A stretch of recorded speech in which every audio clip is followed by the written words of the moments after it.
Okay, kids, we're back. We're talking to Bob Anserson here in Oceanside, California at the Pilot MMA Training Center.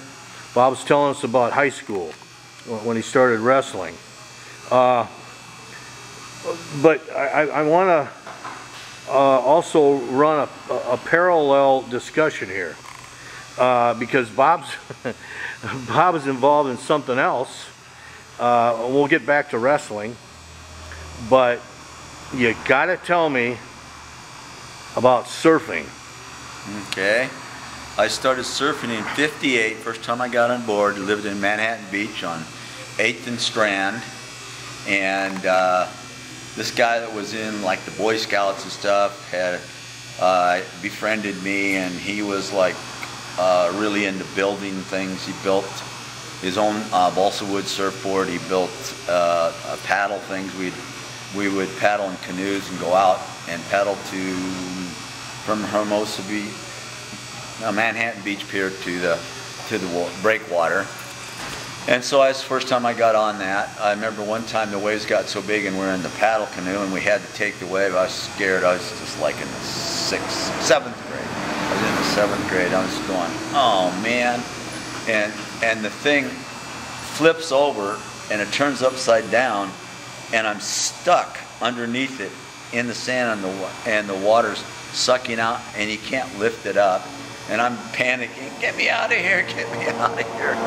And finally the water rushed in again, and he was able to pull it up, and I got out from under it. I wasn't hurt or anything, I was just scared the crap out of me.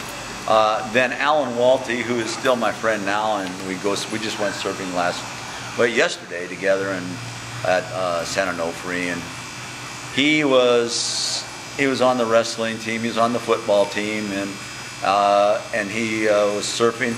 So I'd go down to the beach and I'd borrow his board, and in those days people didn't have boards, so I'd borrow somebody else's board, and actually joined the Haggerty Surf Club for a while, but I was a poor kid and parents didn't have much money, Dad didn't always have a job, so I couldn't pay the fees and I had to drop out. But I was one of the members of the Haggerty Surf Club, which is famous now.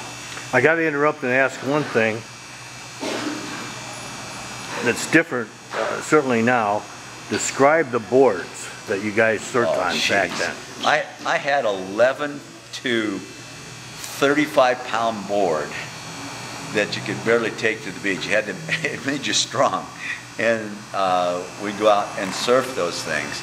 I wasn't as good as some of the guys. Guys I hung around with, like Rick Irons and some of the other, Bob Southers and Lonnie Algebright and guys like that, they were like winning surfing contests. Actually, Rick Irons won the U.S. Open national championship. There was a guy named Bobby, I can't remember his last name, but he won all the paddling. Paddling was a big thing. They would paddle from Hermosa Pier they paddled from, the Catalina to Hermosa Pier. And it was a big thing in those days. I wasn't that good of a paddler, but I was in the group. I was accepted. I was more of a jock, an athlete, football wrestler. And for us inlanders, I'm from Iowa. That's pretty inland. Mm-hmm. We knew those as longboards. Yeah, is that the correct? Still called longboards now, but only they weigh about 10 pounds, and they're made out of prefab. Some of them.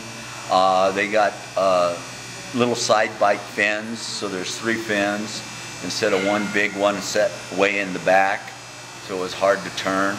I remember I rode with Donald Takayama, Henry Ford, who are legends, Bing Copeline, and Greg Knoll, who rode, at the time, he rode one of the biggest waves at the time in the world, and late 60s, early 70s.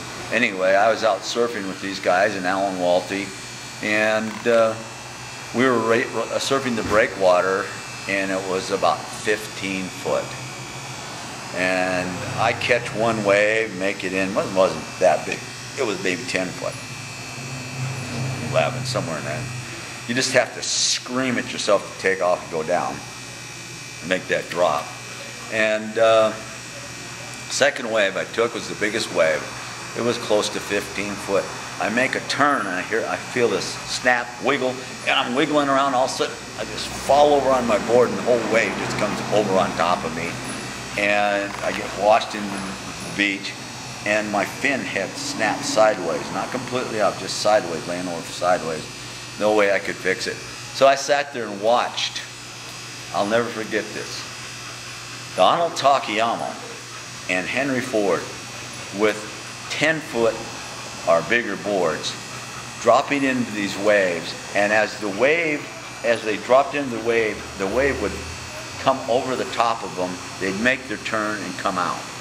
I mean, they weren't many guys doing stuff like that in those days. It was phenomenal. And for us observers from the other parts of the country watching this culture evolve,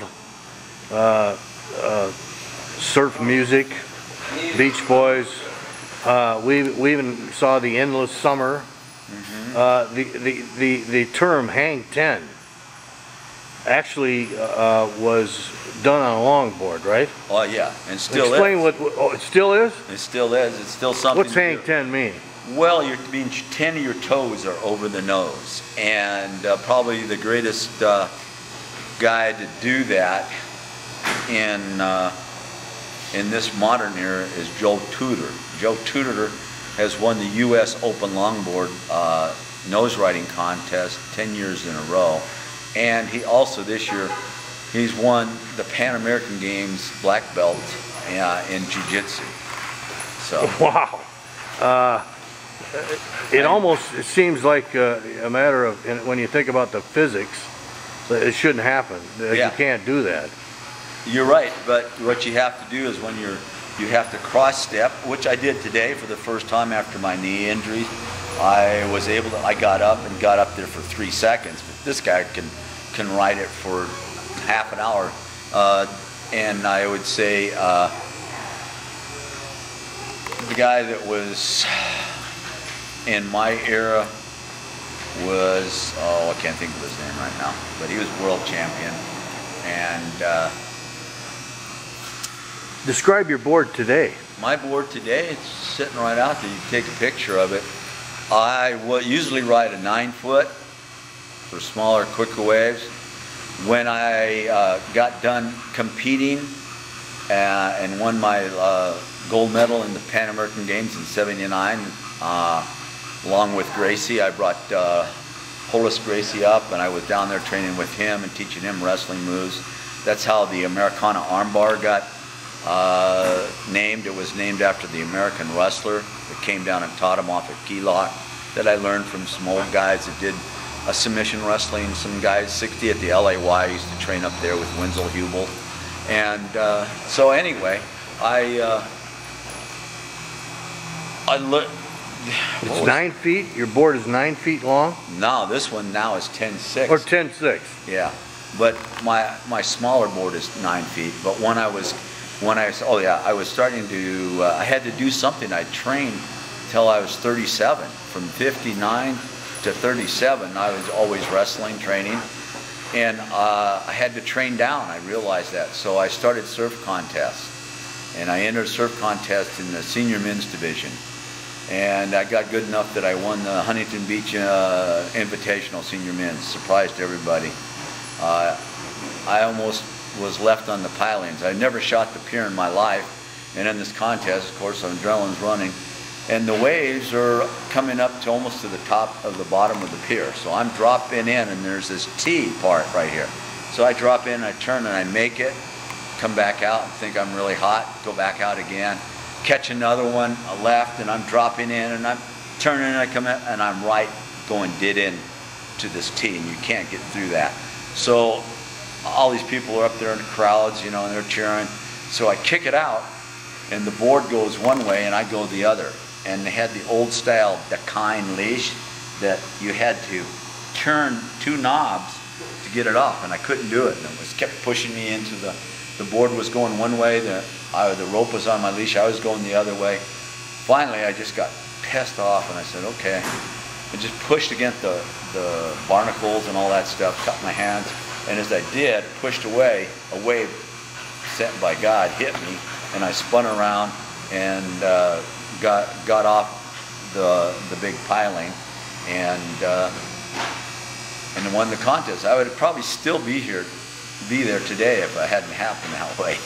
Well, okay, we got Bob surfing, and we'll be right back with another surf story.